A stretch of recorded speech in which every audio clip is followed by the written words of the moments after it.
Dito tayo sa Eurotex para bumili ng ating rice cooker. Ito, saan po dito yung mga rice cooker niyo? 720. Pipiliin natin is yung maliit.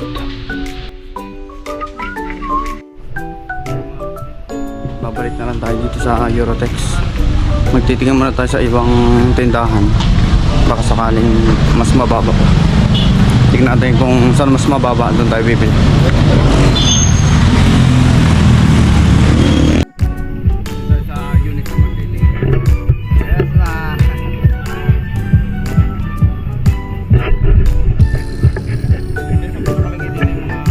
Rice cooker po.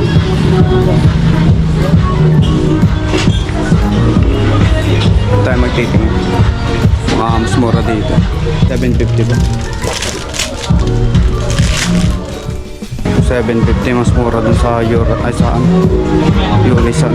Tingnan natin dun sa sa 680. Tapos kung mas mababa dun, mas mura, doon na tayo bibili.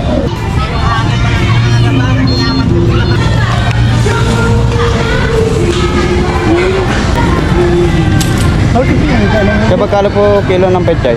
80 dyan. 80 po. Pili tayo ng pechay. Ito kuya?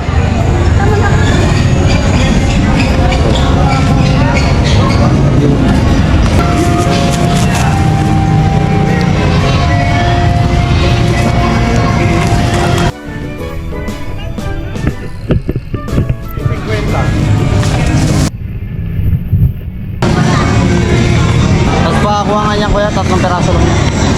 Ilan? 3 peraso lang po. 3 peraso. Nakabili na tayo ng pangulam para bukas. Hanap tayo ng fresh na pipiin. Punta na tayo dun sa kapila. Bro, baka kawin. Okay mga kapitig, punta tayo sa 688. Tingin ulit tayo ng rice cooker. Dito ulit tayo sa 685 sa Eurotex. At syempre dito na tayo bibili ng rice cooker. Kaya rice cooker na ako yung 680 para ulam na lang lulutuin sa gasol. Ito po ata 26. Ito po itis niyo.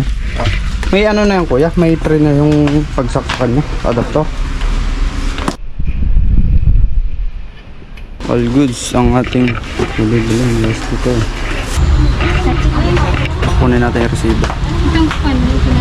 Pero sa 1 year warranty. Okay.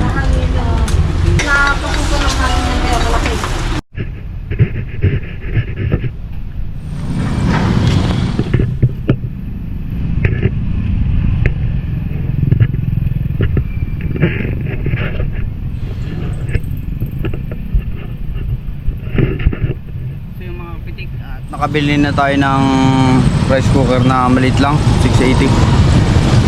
Dito na natapos ang ating video. Yes man. Yes man.